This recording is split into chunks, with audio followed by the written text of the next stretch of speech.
Bapak, Ibu, saudara-saudari, adik-adik, para sahabat Yesus di Paroki Santo Yosef Medari dan Stasi Santo Thomas Sayegan, dan juga para sahabat Yesus dimanapun Anda berada, salam sehat, semangat selalu. Kita tetap setia di dalam belajar ilmu sejati, mendengarkan, meresapkan sabda Tuhan yang menjadi dasar daya bagi hidup kita untuk semakin menjadi berkat bagi dunia. Marilah kita belajar kembali ilmu sejati pada hari Senin tanggal 30 November 2020 yang bersama dengan gereja kita merayakan pesta Santo Andreas Rasul. Marilah kita mengawali pembelajaran ilmu sejati kita dengan berdoa dalam nama Bapa, Putra, dan Roh Kudus. Amin. Allah Bapa yang Maha Mulia, Santo Andreas Rasul-Mu telah menjadi pewarta dan pemimpin gereja-Mu. Kami mohon dengan rendah hati, semoga ia pun senantiasa mendoakan kami di hadapan-Mu dengan pengantaran Yesus Kristus Putra-Mu Tuhan kami, yang hidup dan berkuasa bersama Engkau dan Roh Kudus Allah sepanjang segala masa. Amin.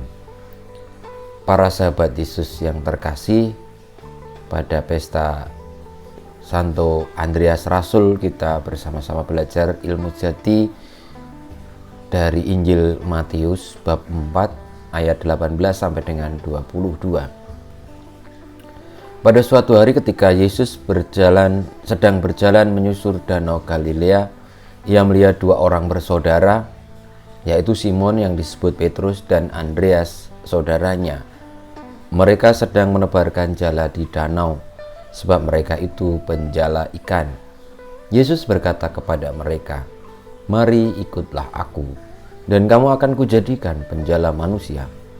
Mereka pun segera meninggalkan jalannya, lalu mengikuti Yesus. Setelah Yesus pergi dari sana, dilihatnya pula dua orang bersaudara, yaitu Yakobus anak Zebedeus dan Yohanes saudaranya, bersama ayah mereka Zebedeus, sedang membereskan jala di dalam perahu. Yesus memanggil mereka, dan mereka segera meninggalkan perahu serta ayahnya, lalu mengikuti Dia. Demikianlah Injil Tuhan kita. Terpujilah Kristus. Saudara-saudari, para sahabat Yesus yang terkasih, bacaan Injil yang menjadi dasar dari pelajaran ilmu sejati kita pada hari Senin, pada pesta Santo Andreas, berkisah tentang pengalaman Santo Andreas dipanggil pertama kali oleh Tuhan Yesus untuk ikut serta bersama Dia di dalam mewartakan kerajaan surga, yakni nilai-nilai kebenaran, nilai-nilai kehidupan bagi keselamatan manusia. Jadi ceritanya pada awalnya Santo Andreas itu saudaranya Simon adalah seorang penjala ikan, dan tentu penjala ikan itu pekerjaan sehari-hari adalah mencari ikan, dan ketika sudah mendapatkan akan dijual ataupun dipakai sendiri, dikonsumsi sendiri untuk menjaga kelangsungan hidup mereka. Saudara-saudariku yang terkasih, kiranya apa yang menjadi cerita dari panggilan Santo Andreas ini sebenarnya bisa kita terapkan dalam hidup kita sehari-hari, bahwa ketika kita sehari-hari juga disibukkan dengan berbagai macam pekerjaan yang penting untuk melangsungkan hidup, tetapi Tuhan tetap memanggil kita, mengajak kita untuk terlibat di dalam karya-karya kebaikannya, sehingga panggilan Tuhan yang diberikan itu tidak serta-merta memutus apa yang diupayakan, yakni untuk memelihara hidupnya, tetapi memberikan martabat baru. Karena tadi Yesus mengatakan, "Mari ikutlah aku dan kamu akan kujadikan penjala manusia." Artinya apa? Artinya dengan mengikuti Yesus, dengan mau mengikuti, melaksanakan sang jalan kebenaran kehidupan, itu kita tidak akan dilepaskan dari rezeki kita, tetapi justru diberikan martabat baru, kepercayaan baru, dan tentu adalah anugerah baru.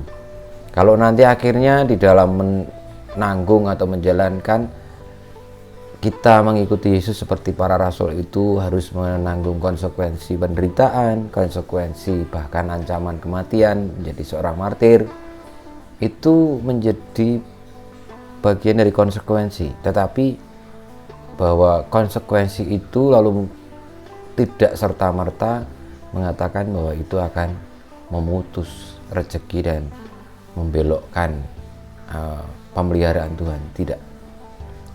Justru inilah Bapak Ibu, saudara-saudariku, sahabat-sahabat Yesus, kita perlu memahami bahwa sebenarnya kita ini terlalu sibuk untuk mencari diri sendiri, tapi kadang-kadang lupa akan panggilan Tuhan. Maka marilah kita mengubah pola pikir kita. Kita mengikuti Tuhan dengan segala macam tuntunannya, tanpa harus meninggalkan juga pekerjaan kita, tetapi memberi makna baru pekerjaan kita.